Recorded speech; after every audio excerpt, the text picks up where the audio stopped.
Hello everybody and welcome back to a brand new episode of NASCAR Heat for Career Mode. I hope you're all having a great day. Today we go to Las Vegas in both the Xfinity Series and the Cup Series. Here we have our news coming into this episode. Logano reaches 30. He earned his 30th career win with a win in Atlanta. Last episode we were wondering how far will he go in the career mode. I mentioned that in the last one. I was thinking maybe to 50. We had driver of the day, went to Alex Bowman. He worked through traffic multiple times to get P3. Larson, he was the fastest in Atlanta, but many issues plagued that team and they rallied back to P5.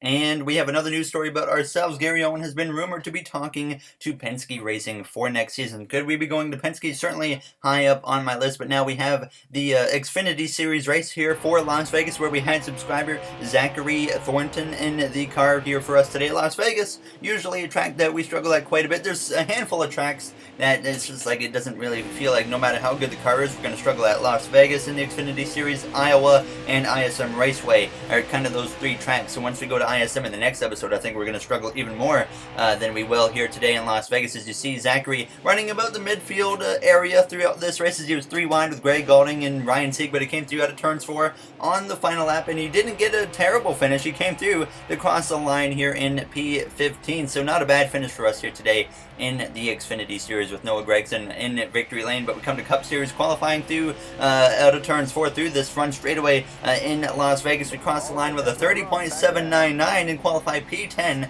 So a very, very solid effort here coming in to Vegas, and we're going to see who got the pole. And it's not Kyle Busch, it's going to be Kurt Busch, his brother here for Vegas. Today, the Monster Energy NASCAR Cup Series makes its first of 2 stops in Las Vegas for the Pennzoil 400 presented by Jiffy Lube. The field is stacked with drivers seeking to get on a roll, so let's head down to the track. All right, thank you, Rick Allen. I'm not sure about you guys, but it certainly seems like Kyle Busch doesn't have quite the strength and speed and momentum that he had last season already this season. I mean, he started the season with, what, 1 top 10, I believe, so I mean, it's too early to tell, but it doesn't seem like he's already as strong as before. As you saw him and Jimmy Johnson both sent to the back here for Las Vegas. Johnson trying to make it into the playoffs this season. Hopefully we do see him in the playoffs this season in career mode and in real life, but now the green flag is out, and we are on the way here at Las Vegas Motor Speedway. This is the 1 season anniversary of the hands-down best NASCAR Heat race I've ever had, or just best NASCAR race I've had in any NASCAR video game. So hopefully we can repeat that today. The odds of that aren't very high because it's certainly going to be hard to do something like that. But we did gain 1 position due to 1 driver of Kyle Busch being sent to the back. So we started P9 here as we go down this back straightaway behind the 42 of Kyle Larson. Now as we go down into turn 3. Last episode, Kyle Larson qualified P1. He was the fastest car all day, and his pit strategy was terrible. He got put behind and had to take the lucky dog, worked his way forwards, and then his final pit stop didn't go well either. He had to work his way forwards again in the final laps, and he managed to get up to P5, but it wasn't good enough now as we came through out of, or up the outside of him through turns 1 and out of turns 2. So already up into the top 5 early on here in Las Vegas, certainly showing a little bit of speed now as he would come through on the end of the second lap, though. Joey Logano had actually gotten to my inside on this front straightaway, and he would drive by as he was certainly showing some speed as he went down towards turns 1. And sure enough, Logano drove away. We came to lap 8. We had run down Eric Jones, but then our teammate Eric Almirola had run me down and driven past me, as well as I was struggling a little bit to get past the 20 of Eric Jones. As you see, Almirola, though, he just goes up the inside of Jones, and he's just going to cruise right on by now to come through out of turns 4 heading down this front straightaway. So don't quite have the speed that our teammate Eric Almirola has. He doesn't have a whole lot of speed often, but he's certainly showing it here today. Now as we go to the outside of Jones down towards turns 1, and the caution for the first time today, though, is going to come out here at Las Vegas. So unfortunate there, as we looked like we might have had a chance to make a pass on Eric Jones, but we would stay obviously and get ready to go back green now. So green flag is out. Kurt Busch continues to lead the way. Brad Keselowski joins him on the front row, but look at all the Stewart-Haas racing cars we got here. They're all lined up on the bottom, 3rd, 5th, 7th, and 9th in order: Harvick, Almirola, myself, and Boyer. So still really early in this race, but it looks like our SHR club has got some speed here today at Las Vegas Motor Speedway. Usually we see Almirola kind of lurking behind in like 15th, as he has definitely been the struggling car for Stewart-Haas Racing in our career mode. I think since last season, I think this whole career mode, and since we've come into the Cup Series, Almirola's kind of been the lacking SHR car. Now as we come through to complete this first lap since the restart, just right behind the 22 of Joey Logano. Now as I was kind of struggling, though, to be able to get past him because we came through down into the turn turn 3 on lap 14 of the inside of Logano, but Bowman had gotten to my outside as he came through out of turns 4, and he would go 3 wide up the middle. Then he backed out of it there as he, I guess, figured that it wasn't quite worth it. Now as we came through down towards turns 1, Almirola was making a move for the lead at this point over Kurt Busch. So Almirola with some speed there as we hit the apron and slid up and nearly cleaned down the 88 in the process. We would keep it straight, but lose some positions, drop down to P8, and we would not be able to gain back that time that we lost, but thankfully no one ran us down because we came through to lap 19 of 19, the final lap here in stage 1 as we went down towards turns 3. It was Almirola and Kurt Busch side by side for the stage victory through turns 4, but it was going to be Kurt Busch who would get the lead back out of turns 4 as he would come through to win stage 1. We come through to cross the line to get P8 here in the first stage, so definitely don't have the speed that we did have last time in the spring race last season, but we definitely got top 10 speed, so I wasn't too concerned about that, but we would come to the pit lane obviously for 2 cans of fuel, 4 tires as usual at the end of the first stage. And I was thinking about making a wedge adjustment because the car did feel a little bit tight, so I just made a somewhat minor wedge adjustment getting ready for stage 2. Kevin Harvick lost 3 positions on the pit lane, and then Clint Bowyer gained 3 positions as we're ready to go green to start the second stage here in Las Vegas. As the green flag is out, Kurt Busch and Aric Almirola lead the way. The first 8 cars are made up of half of that first stage is all Stewart Haas Racing, so our whole team is showing some serious speed here today in Las Vegas. Alex Bowman in the 88 just in front of us. We know he's got a fairly fast car now as he comes through out of turns 2. He led the Hendrick Motorsports Club all season in our last season of career mode, and then in the playoffs he kind of fell off, and then Chase Elliott took over and made it to the Final Four. Obviously, he wasn't a contender at all in the Final Four, neither was Kyle Busch to our surprise, but we come through out of turns 4, hoping that maybe Bowman can kind of do the same thing this season. He's definitely showing a lot of potential here in career mode and in real life. Now as we come through side by side with him as we went down towards turns 1, trying to make that pass on the 88 of Bowman. Kurt Busch all the way to the top of the track, and Keselowski would come through to take the lead as he came out of turns 2 as we went down this back straightaway just behind our teammate of Clint Bowyer, but we would actually get to the inside of Clint Bowyer now in lap 3 as we went down into turns 3. Bowman up to P7 as we would try to make that pass on Bowyer. Sure enough, we would get clear of him out of turns 4. There was a little bit of contact into turns 3, but then we would run into an issue. We got stuck behind none other than Ryan Newman here as we came through now at lap 6, and it was like driving around a roadblock. I could not get past Ryan Newman to save my life. As we came through on lap 8, I would fight up the outside through turns 1 and turns 2, doing everything I could to get past him, but he would not budge. Ryan Newman was doing everything he could to hold on to the 7th position as we were side by side going down into turns 3, and you can just see how much I was struggling to get past the 6th car. Now as we're side by side through the center of the corner, now as he hangs on out of turns 4, I just couldn't pass him, and sure enough, we come to lap 11, Clint Bowyer gets involved in it. Now as we're going to be 3 wide for a brief moment on the exit of turn 2, Newman gets clear with the momentum as I was starting to get a little bit frustrated with Ryan Newman. And at this point as we went down towards turn 3, Alex Bowman had actually taken the lead, and at this point as we got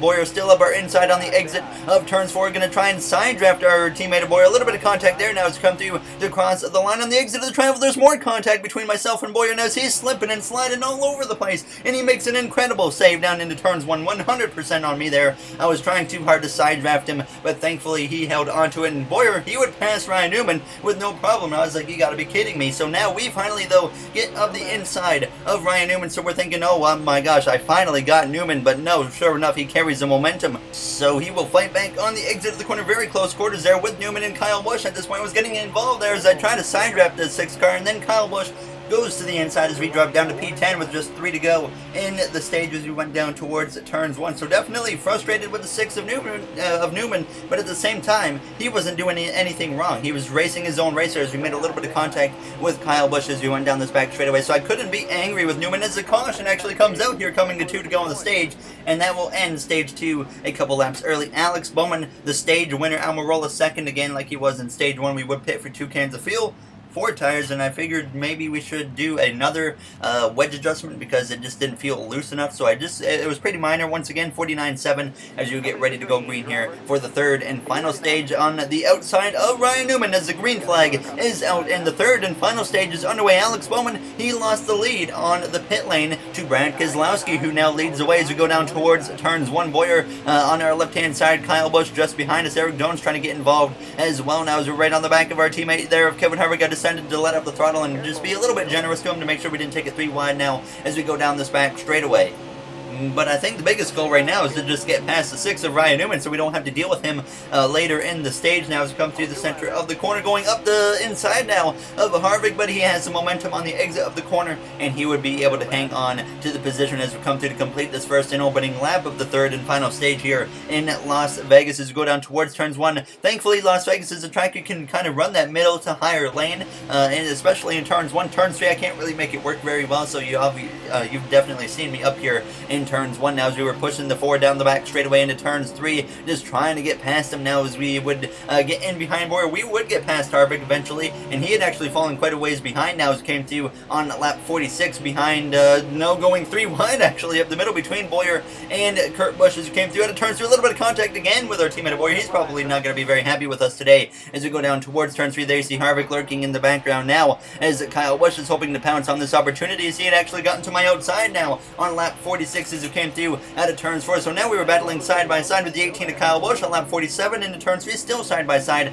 as Eric Almirola at this point had continued to lead the way as we came through out of turns 4. The 18 just went spinning right beside us into the outside wall he goes, and that's going to bring out a caution here in the stage, and he keeps turning down into traffic. This is not going to go well now as there's heavy contact, and up and over the 18 of Kyle Busch goes, as that will bring out the caution here in Las Vegas with 20 laps to go. There you see the pit strategy. I figured 4 tires was going to be the way to go, and then I decided to make some tire pressure adjustments here for this late dash, and as well make another wedge adjustment to get this car freed up even more, and we would drop 13 positions to P21.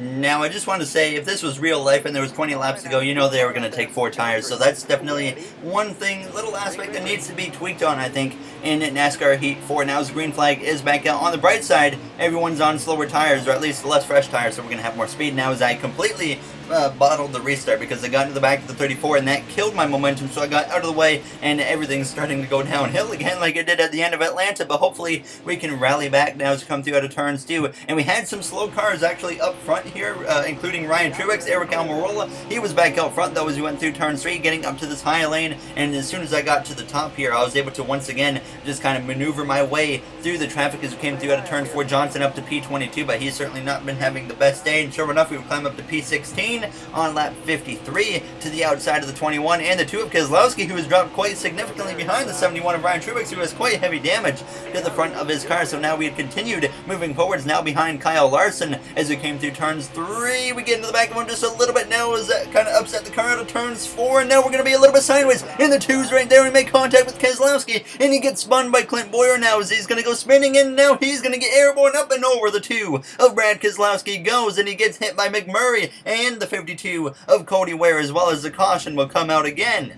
One little mistake from myself is all it took to just completely ruin Brad Keselowski's day. I certainly felt bad for that one. As we came out of turns 4, after I hit the 42 in the bumper, it just completely messed up my whole corner. And we came out of turns 4, and the car just kind of slipped up a little bit, and I tried to obviously correct the car, and I carried the car down the track. And unfortunately, the 2 of Brad Keselowski was in the path of my wrecking ball, I guess. And unfortunately, he paid the price for it. So certainly, 100% my fault what happened there with Brad Keselowski. That's the second flip here of the day in Las Vegas as we went down towards turns 3. Alex Bowman, though, he was leading at this point, and then it went back to Kurt Busch as we came through to just 10 laps ago, hitting 9 to go. As we were trying to get to the outside of Eric Jones, we had passed Denny Hamlin. We would get past Eric Jones. We'd run down Martin Truex Jr. on lap 62. Just a handful of laps to go at this point. Still rallying our way back forwards, though, with these fresher tires. And then you can see our favorite person of the day, Ryan Newman. Well, guess what would happen? We got stuck behind him again now as we went down towards turn 3. I figured after passing the 19 of Martin Truex Jr., we would be able to easily drive past the 6 of Newman. No, he would hold us up quite considerably now as we came through out of turn 2. Bowman back out in front here, approaching just 2 laps to go. And we came to the final lap now as I could not get past the 6 car for the life of me. I just don't know what it was today with Ryan Newman, as Alex Bowman, though, leads down this back straightaway. He's actually side by side for the lead with, I believe, Kurt Busch as we went down this back straightaway side by side now